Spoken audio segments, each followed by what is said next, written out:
Hello बच्चों, Bihar agriculture academy Patna में आपका स्वागत है। मैं हूं नवीन और आप लोगों के बीच लेकर आ गया हूं एग्रीकल्चर का क्लास, जिसमें आज हम लोग चर्चा करेंगे लीची कल्टीवेशन के बारे में।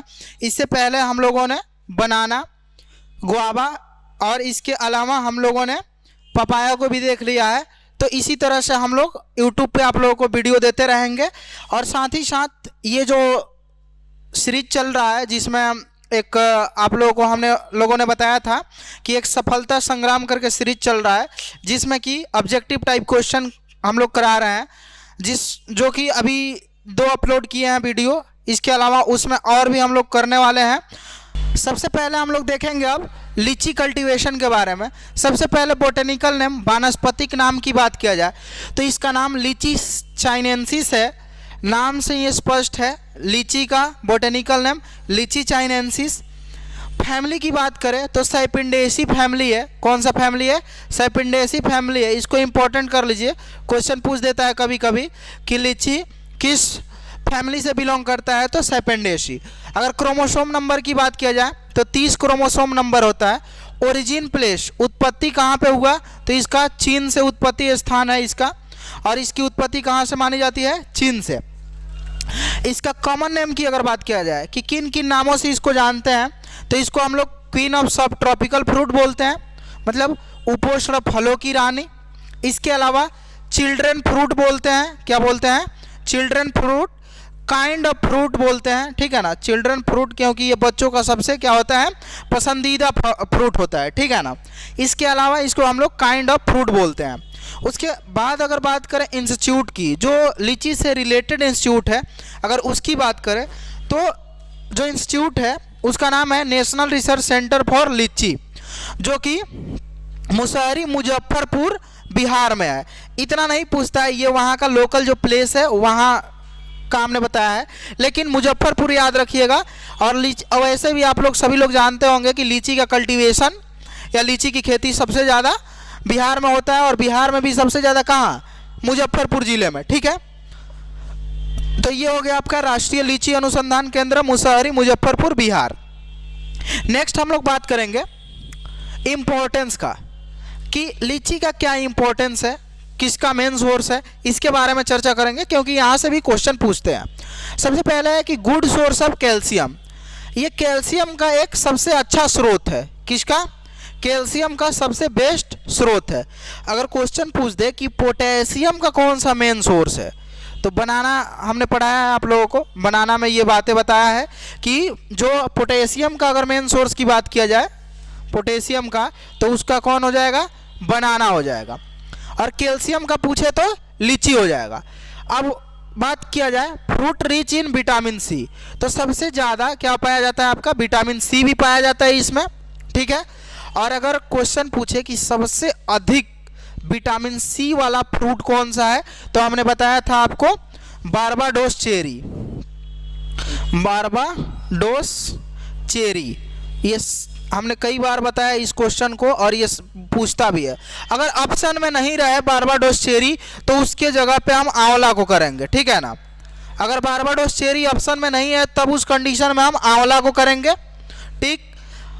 अगर बात करें सबसे ज़्यादा 2 नंबर पे आंवला है, ठीक है। अब हम बात करेंगे मेजर ऑर्गेनिक एसिड।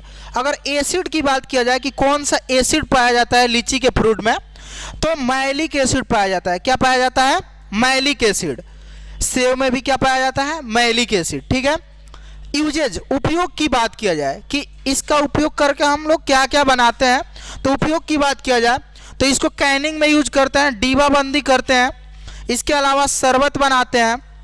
इसके अलावा नेक्टर, जो पीने वाला पदार्थ होता है, पेय पदार्थ होता है, नेक्टर बनाने का काम करते हैं। जैम बनाते हैं, जो कि आपका जेली। इसके बाद हो गया लीची कैंडी, जो चॉकलेट टाइप का होता है, कैंडी भी इससे बनाया जाता है। और इसके अलावा हम लोग नेक्टर, जो सबसे ज़्यादा यूज होता है पेय पदार्थ के लिए, तो ये सारी चीज़ें हम लोग क्या करते हैं, इसका यूज है, ठीक है ना। और इसका यूजेज इतना सारा है, तो इससे रिलेटेड बहुत सारे क्या इंडस्ट्री भी चलती है, ठीक है। इसके बाद हम बात करेंगे क्लाइमेट की। किसकी? क्लाइमेट की। अगर क्लाइमेट देखा जाए तो लीची एक क्या है? सब ट्रॉपिकल फ्रूट है। हमने बताया था कि क्लाइमेट के आधार पे फलों को 3 वर्गों में बांटा गया है। इसको कई बार हमने बताया है, जिसमें क्या है, एक तो ट्रॉपिकल होता है, दूसरा होता है सब ट्रॉपिकल, और तीसरा क्या होता है आपका टेम्परेट होता है। क्या होता है? टेम्परेट। ट्रॉपिकल में क्या क्या आता है आपका? बनाना आता है, मैंगो आता है, पपाया आता है, गुआवा आता है। सब ट्रॉपिकल का जो एग्जाम्पल है आपका, एक तो लीची हो गया, पोमग्रेनेट हो गया जिसको अनार बोलते हैं। इसके अलावा आपका क्या हो गया? इसके अलावा आपका जो बीटी कल्चर किसकी खेती करते हैं बीटी कल्चर में? अंगूर की, ठीक है ना। तो ग्रेप भी किस में आता है आपका? सब ट्रॉपिकल में। टेम्परेट में जितने भी ठंडी वाले ठंडा फ्रूट होता है वो टेम्परेट में उगाया जाता है, ठीक है ना। जैसे सेब हो गया, नाशपाती, स्ट्रॉबेरी, ये सभी किस में आ गया आपका? टेम्परेट फ्रूट में। अब हम बात करेंगे टेम्परेचर के लेकर। Optimum temperature for growth and development, वृद्धि और विकास के लिए टेम्परेचर कितना चाहिए। और हमने जैसा कि बताया क्या कि ये सब ट्रॉपिकल फ्रूट है, तो ग्रोथ और डेवलपमेंट के लिए 30 डिग्री सेल्सियस टेम्परेचर चाहिए। देखिए यहाँ लिखा है वृद्धि और विकास के लिए इष्टतम तापमान 30 डिग्री सेल्सियस। नेक्स्ट है सॉइल। अब हम बात करेंगे कि किस टाइप के सॉइल में सबसे अच्छा लीची का कल्टीवेशन होता है। तो sandy loam soil suitable for litchi cultivation. बस ये एक लाइन याद रखना है कि लीची उत्पादन के लिए बलुई दोमट मिट्टी क्या होती है? उपयुक्त होती है। पीएच मान की बात किया जाए तो 5.5 से 7 रहना चाहिए पीएच, मतलब हल्का अम्लीय मृदा रहना चाहिए, ठीक है। नेक्स्ट है आपका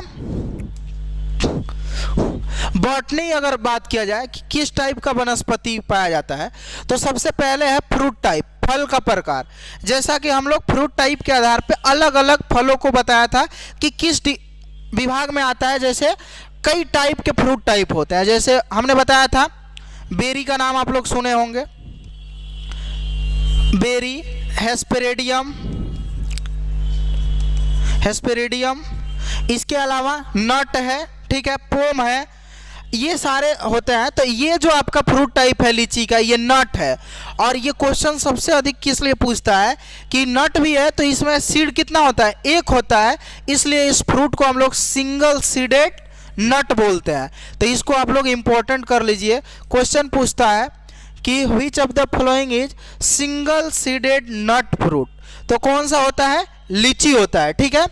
एडिबल पार्ट की बात किया जाए, खाने वाला भाग, तो हम लोग इसका बीच वाला पार्ट खाते हैं। जैसे कि जो फ्रूट होता है तो बाहरी वाले पार्ट को हम लोग एक्सोकार्प या ईपीकार्प बोलते हैं। क्या बोलते हैं? एक्सोकार्प या ईपीकार्प। बीच वाले को मीजो बोलते हैं और लास्ट वाले सबसे जो सीड वाला पोर्शन होता है उसको इंडो बोलते हैं। तो हम लोग इसमें क्या खाते हैं? मीजोकार्प वाला पार्ट। और ये मीजोकार्प किस टाइप का होता है? तो ये फ्लेसी एरिल होता है। कैसा होता है? फ्लेसी एरिल होता है, मतलब ये गूदेदार छिलके टाइप का होता है, ठीक है ना। उसी को हम लोग खाते हैं। तो इसको आप लोग याद रखिएगा। क्वेश्चन पूछता है कि लीची का एडिबल पार्ट कौन सा है, तो ये ऑप्शन में ज़्यादातर फ्लेसी एरिल दिखता है, ठीक है ना। मीजोकार्प नहीं दिखता है, ये तो हम समझाने के लिए यहाँ पे लिखे हैं। लेकिन सबसे ज़्यादा क्या रहता है? फ्लेसी एरिल, ठीक है, जिसका हिंदी होता है गूदेदार जो छिलका होता है, ठीक है ना। उसके बाद है इनफ्लोरेसेंस। अगर पुष्प क्रम की बात किया जाए कि किस टाइप का पुष्प क्रम, तो पेनिकल। जैसे मैंगो में भी किस टाइप का पाया जाता है? पेनिकल। पॉलिनेशन की बात किया जाए तो क्रॉस पॉलिनेशन होता है। किस टाइप का होता है? Cross pollination. पोलिनेटर की अगर बात किया जाए कि क्रॉस पॉलिनेशन में पोलन ग्रेन को कौन लेकर जाता है, ठीक है, ताकि प्लांट में पॉलिनेशन हो। तो इसके लिए सबसे बेस्ट जो इंसेक्ट है वो हनी भी करती है। कौन सी? हनी भी। और जब अगर इंसेक्ट से क्या हो पॉलिनेशन होता है, उस चीज को हम लोग एंटमोफिली बोलते हैं। क्या बोलते हैं? एंटमोफिली बोलते हैं, ठीक है। तो इससे हम लोग पता कर सकते हैं कि जहाँ पे अगर लीची का प्रोडक्शन हो रहा है वहाँ पे हम बीच में क्या कर सकते हैं? मधुमक्खी पालन भी कर सकते हैं, ठीक है ना। और बहुत अच्छे पैमाने पे। और अगर मधुमक्खी पालन करते हैं और लीची की खेती साथ साथ करते हैं तो एक तो हमारा प्रोडक्शन भी अच्छा होगा और दूसरा इनकम का सोर्स हमारा क्या, मधुमक्खी भी हो जाएगी। अगर बात किया जाए कि हनी बी का जिसमें हम लोग पालन करते हैं उस टर्म को क्या बोला जाता है, तो हनी बी के स्टडी को एपी कल्चर बोला जाता है। क्या बोला जाता है, एपी कल्चर, ये याद रखिएगा आप लोग। अब बात करें रेट ऑफ रिस्पायरेशन के आधार पे। रेट ऑफ रिस्पायरेशन के आधार पे फ्रूट दो टाइप के होते हैं। रेट ऑफ रिस्पायरेशन के आधार पे फ्रूट टू टाइप के, एक तो क्लाइमेट्रिक होता है और दूसरा होता है non climacteric. Non climacteric, climacteric fruit उसको बोलते हैं जो तोड़ने के बाद भी पक जाता है अपने आप से, ठीक है ना। और नॉन क्लाइमेट्रिक फ्रूट वो होता है जो तोड़ने के बाद नहीं पकता है, ठीक है ना। तो क्या आप लोग बताएंगे कि लीची को तोड़ने के बाद पकता है? तो लीची फ्रूट क्या होता है, तोड़ने के बाद नहीं पकता है, इसलिए इसको नॉन क्लाइमेट्रिक फ्रूट बोलते हैं। क्या बोलते हैं, नॉन क्लाइमेट्रिक फ्रूट बोलते हैं। नेक्स्ट हम लोग चलेंगे फ्लावरिंग टाइम, मतलब फूल कब आता है लीची के प्लांट पे, ठीक है। तो अगर नॉर्थ इंडिया की बात किया जाए तो जनवरी फरवरी में आ जाता है।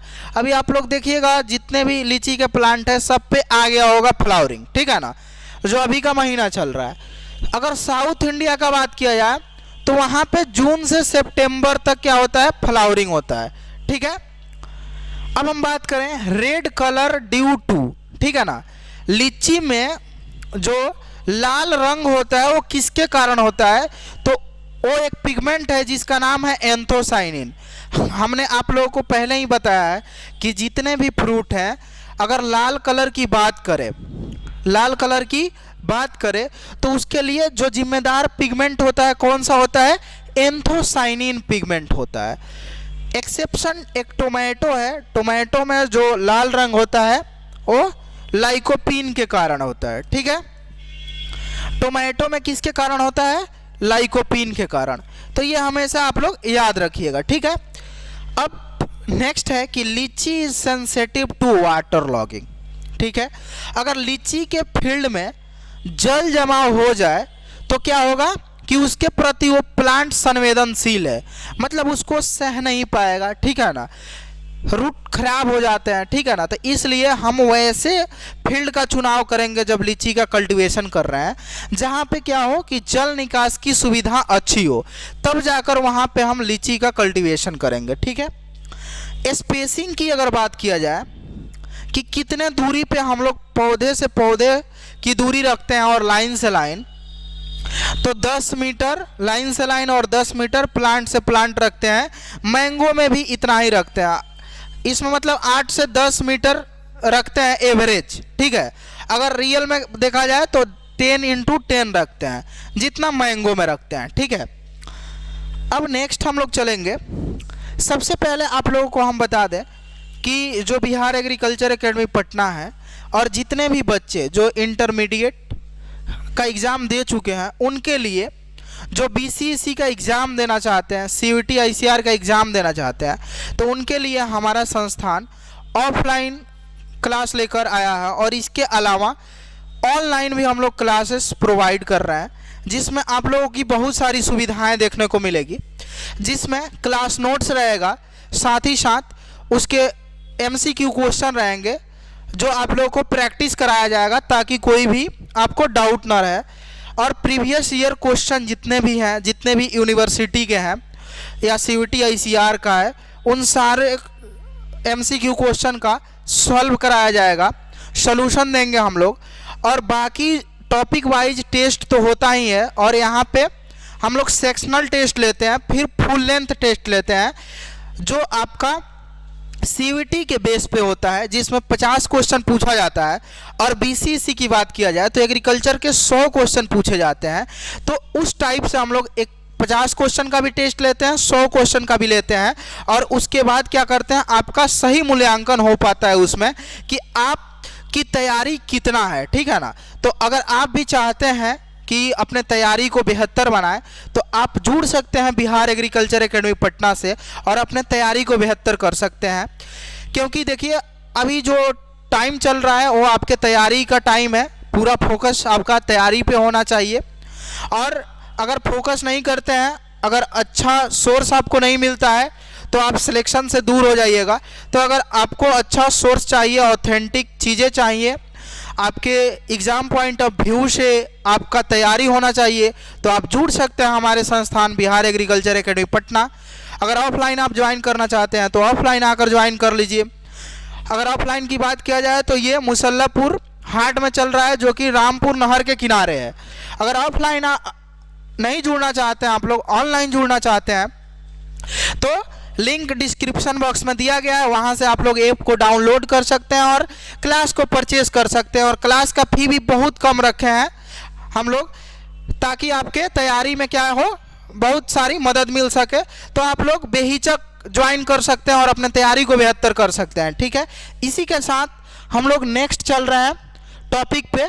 और आप लोगों को तो पता होगा कि हम लोग जो आप लोगों को सोर्स दे रहे हैं बहुत सारे, अगर आपको भरोसा नहीं है तो आप लोग यूट्यूब पे थोड़ा सा जाइए और सर्च करिए बिहार एग्रीकल्चर एकेडमी पटना, और वहाँ पे देखिए कि जो यूट्यूब पे हम लोगों ने वीडियो अपलोड किया है, चाहे वो हॉर्टिकल्चर का क्लास हो, चाहे MCQ क्वेश्चन का हो, उसका क्वेश्चन का नेचर कैसा है, क्लास का जो नोट्स है वो आपके लिए कितना इफेक्टिव होगा, वहाँ से आप लोग पता कर सकते हैं। ठीक है, हम लोग टॉपिक पे चलते हैं। टॉपिक में हम लोग देखेंगे अब प्रोपगेशन। प्रोपगेशन क्या होता है, इसको हम लोग हिंदी में प्रसरण बोलते हैं या प्रवर्धन बोलते हैं। क्या बोलते हैं? प्रसरण या प्रवर्धन। इसका मतलब होता है पौधे की संख्या को बढ़ाना। ठीक है, प्रवर्धन। तो पौधे की संख्या को हम लोग दो विधियों से बढ़ाते हैं, एक तो सेक्सुअल विधि से और एक एसेक्सुअल विधि से। सेक्सुअल विधि में हम डायरेक्ट सीड को बोते हैं, सेक्सुअल विधि में हम डायरेक्ट सीड को बोते हैं, और एसेक्सुअल में हम सीड को न बोकर प्लांट के जो अन्य भाग हैं, जैसे रूट हो गया, स्टेम हो गया, लीफ हो गया, इसके हम क्या करते हैं, इससे जब हम पौधे की संख्या बढ़ाते हैं तो उसको एसेक्सुअल बोलते हैं, और इसी को वेजिटेटिव प्रोपगेशन भी बोलते हैं। क्या बोलते हैं? वेजिटेटिव या वानस्पतिक प्रवर्धन बोलते हैं। ठीक है, तो ये सारी चीज़ें हैं।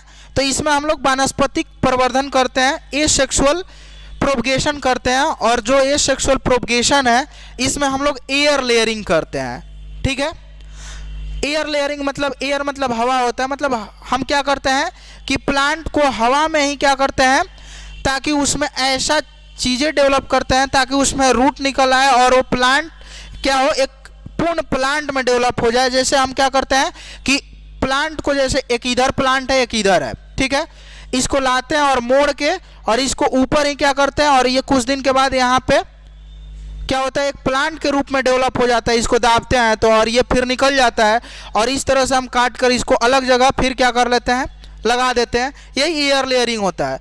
अभी इसको पूरे विस्तार में हम लोग देखेंगे जब हम लोग टॉपिक पढ़ेंगे प्रोपगेशन। एक बहुत बड़ा टॉपिक है प्रोपगेशन, वहाँ पे पिक्चर के साथ हम लोग पूरा का पूरा उसको फुल डिटेल्स में पढ़ेंगे। ये क्वेश्चन बहुत ही इंपॉर्टेंट है। क्वेश्चन सीधे सीधे पूछता है कि लीची में प्रोपगेशन किस मेथड से करते हैं, तो एयर लेयरिंग से करते हैं। ठीक है, बेस्ट टाइम ऑफ प्रोपगेशन मतलब प्रवर्धन का सबसे अच्छा समय क्या है, तो सबसे अच्छा समय जून जुलाई है। ठीक है, अब हम बात करेंगे वेराइटी की। किसकी? वेराइटी की। तो अगर वेराइटी की बात किया जाए तो सबसे पहला जो वेराइटी है और जो सबसे इंपॉर्टेंट वेराइटी है, उस वेराइटी का नाम है रोज सेंटेड। क्या नाम है? रोज सेंटेड। मतलब कि इसका जो सुगंध होता है वो रोज की तरह इसका फ्लेवर आता है। ठीक है ना, जैसे आप लोग यहाँ लीची के जो वेराइटी है रोज सेंटेड देख सकते हैं। ठीक है ना, एकदम जो रोज का फूल होता है उस टाइप रेड रेड कलर का, तो इसमें रोज जैसा फ्लेवर आता है, इसीलिए इसको रोज सेंटेड बोला जाता है, और ये इंपॉर्टेंट वेराइटी है। नेक्स्ट है देहरादून। ठीक है, पूर्वी, शाही। ठीक है ना, और शाही लीची तो बहुत ही फेमस है बिहार में, और इसको इंपॉर्टेंट कर लीजिए। इंपॉर्टेंट इसलिए है क्योंकि यहाँ पे जीआई टैग मिला है इसको।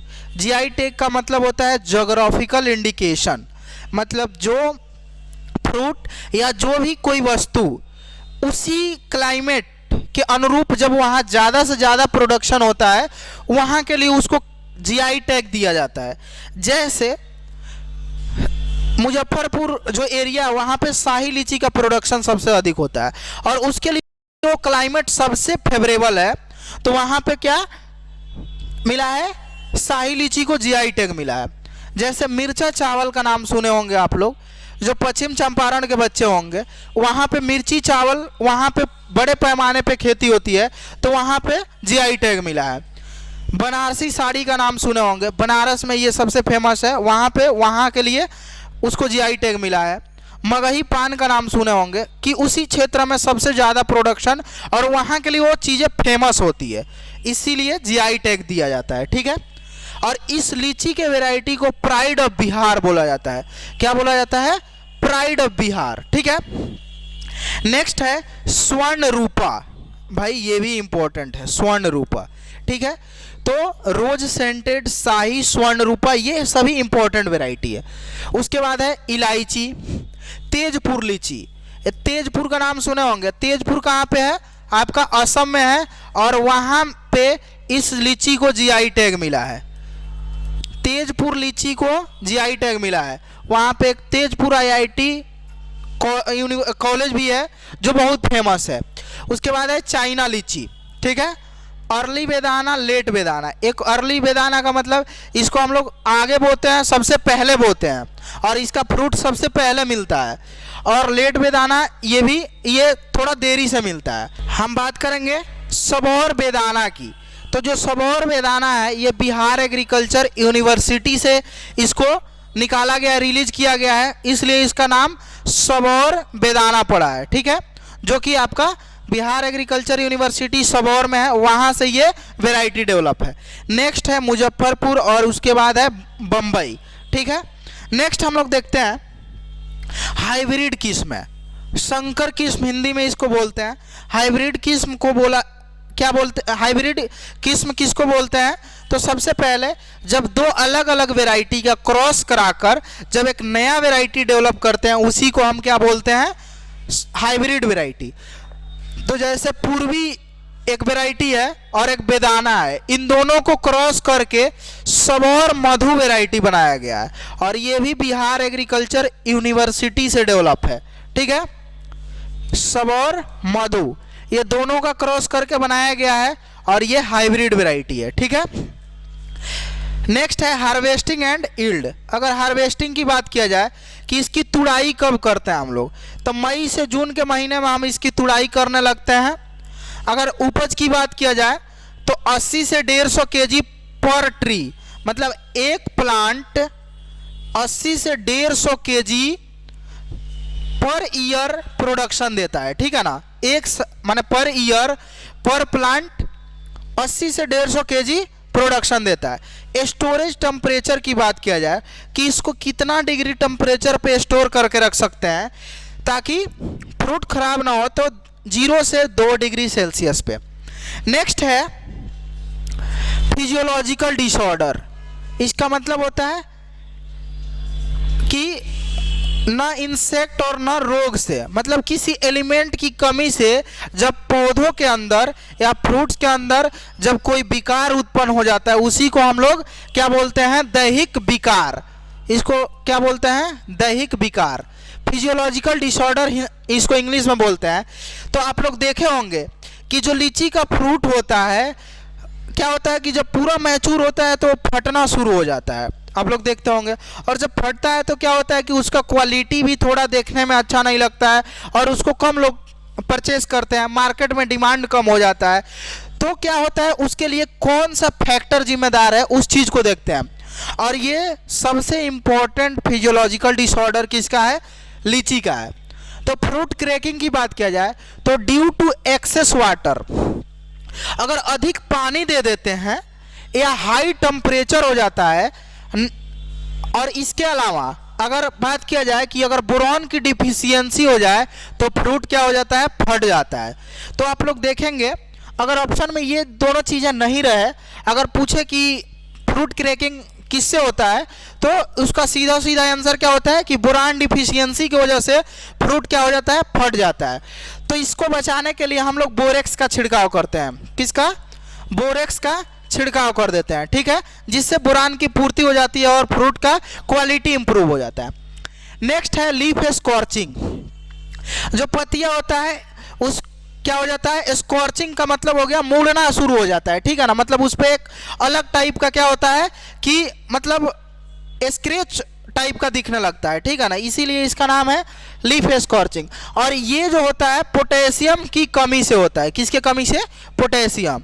फ्रूट क्रैकिंग बोरान की कमी से, लीफ स्कॉर्चिंग पोटेशियम की कमी से। डाई बैक की बात किया जाए, मतलब ये फ्रूट क्या होता है कि डाई बैक मतलब पीछे से सड़ना शुरू हो जाता है, ठीक है ना, और इसका क्वालिटी खराब हो जाता है। तो वो कॉपर की कमी के कारण होता है। किसके कमी के कारण? Copper deficiency. और डाई बैक पूछे तो कॉपर डिफिशियंसी की कमी से होता है। लिटिल लीफ की बात किया जाए, चाहे किसी भी फ्रूट की बात किया जाए, अगर उसमें पत्तियां छोटी हो जाती है, लिटिल लीफ का मतलब होता है छोटी पत्ती, तो किसी भी फ्रूट की बात की जाए तो उसके लिए कौन सा जिम्मेदार होगा? तो जिंक होगा, ठीक है ना। जिंक की अगर कमी हो जाती है तो क्या होता है, पत्तियां छोटी हो जाती है, और इससे बचाने के लिए हम लोग जिंक सल्फेट का छिड़काव करते हैं, ठीक है। नेक्स्ट है हम लोग प्लांट प्रोटेक्शन में सबसे पहले इंसेक्ट देखेंगे, ठीक है ना। इंसेक्ट में कौन कौन सा इंसेक्ट लगता है, तो सबसे जो इंपॉर्टेंट इंसेक्ट है फ्रूट बोरर। क्या होता है कि फ्रूट के अंदर ये इंसेक्ट चले जाते हैं और उसमें क्या करते हैं, छिद्र कर देते हैं और उसके पूरे जो फ्रूट का गुद्दा होता है उसको खा जाते हैं, ठीक है ना, उसमें कुछ नहीं बचता है, और ये सबसे घातक इंसेक्ट है, ठीक है। उसके बाद है लीची माइट। ये लीची माइट भी इसके लिए घातक ही इंसेक्ट है। जो सबसे ज़्यादा अगर देखा जाए तो फ्रूट बोरर है और दूसरा लीची माइट है, ठीक है। तो दो इंसेक्ट का नाम आपको याद रखना है। डिजीज की बात किया जाए कि कौन सा डिजीज लगता है, तो रेड रस्ट डिजीज लगता है। और हमने बात किया कि रस्ट अगर किसी भी प्लांट में लगता है, ठीक है ना, कई टाइप के रस्ट होते हैं, ठीक है, तो रस्ट अगर किसी भी प्लांट में लगता है तो उसके लिए जिम्मेदार फंगस होता है, ठीक है। लेकिन ये जो रेड रस्ट की अगर बात किया जाए तो ये जो है ये एलगी से होता है। किससे होता है? एलगी से होता है, ठीक है ना। रेड रस्ट की बात किया जाए तो एलगी से होगा, बाकी जितने रस्ट हैं सभी रस्ट फंगस के कारण लगते हैं। तो ये एलगी के कारण होने वाला बीमारी है। इस तरह से यही एक आपका इम्पोर्टेंट इसमें डिजीज है। इस तरह से आपका लीची समाप्त हुआ। और बहुत सारे बच्चे से हम यही कहना चाहेंगे कि जो बिहार एग्रीकल्चर एकेडमी पटना जो सीरीज चला रहा है, जिसमें आप लोगों को सफलता संग्राम टाइप का एक सीरीज है, जिसमें हम लोग MCQ क्वेश्चन भी कराने वाले हैं, तो आप लोग जुड़ सकते हैं और अपने तैयारी को बेहतर कर सकते हैं। और जो हम लोग का क्लासेस है, ऑफलाइन क्लासेस चल रही है, बहुत सारे बच्चे पढ़ रहे हैं, तैयारी कर रहे हैं, आप लोग भी आकर तैयारी कर सकते हैं, ठीक है। नहीं तो अगर आने में सक्षम नहीं है तो आप ऑनलाइन क्लासेस लेकर भी घर बैठकर तैयारी कर सकते हैं। देखिए ये आपके तैयारी का समय है, आपको प्रॉपर 6 से 8 घंटे देने पड़ेंगे, तब जाकर आपको एक अच्छा यूनिवर्सिटी मिलेगा। नहीं तो फिर आप सिलेक्शन से दूर हो जाइएगा, क्योंकि देखिए अभी का जो दौर चल रहा है ये कंपटीशन का दौर है और इसमें हर बच्चा मेहनत कर रहा है। तो आप भी अगर मेहनत नहीं करते हैं तो आप सफलता के हकदार नहीं है। अगर आपको सफलता चाहिए तो आपको भी मेहनत करना पड़ेगा, और आप मेहनत तभी कर सकते हैं जब आपको सही गाइडेंस मिलेगा, सही सोर्स मिलेगा। और इसके लिए बिहार एग्रीकल्चर एकेडमी पटना काम कर रहा है, तो आप लोग जुड़ सकते हैं। इसके आगे हम लोग नेक्स्ट क्लास लेकर आने वाले हैं कल, और अभी हम लोग MCQ क्वेश्चन भी कराने वाले हैं। और 1 मार्च से हम लोग का डेली MCQ क्वेश्चन अपलोड करेंगे, और साथ में अगर आप लोग कमेंट करके बताइएगा तो हम लोग लाइव क्वेश्चन भी कराना शुरू कर देंगे। लाइव क्वेश्चन डेली कराएंगे जिसमें आप लोग आंसर करिएगा, और हम लोग आप लोगों के बीच लाइव क्वेश्चन लेकर आएंगे, जिसमें आपका डेली का डेली प्रैक्टिस होगा, और वहाँ पे एक एक चीज़ों का कंसेप्ट आप सीखेंगे। और कंसेप्ट जब आप सीखेंगे तो आप जो एग्ज़ाम में गलती होने वाला क्वेश्चन रहता है वो क्वेश्चन आपका गलती नहीं होगा। बस आज के लिए इतना ही। आप लोगों से फिर मिलते हैं हम नेक्स्ट क्लास में।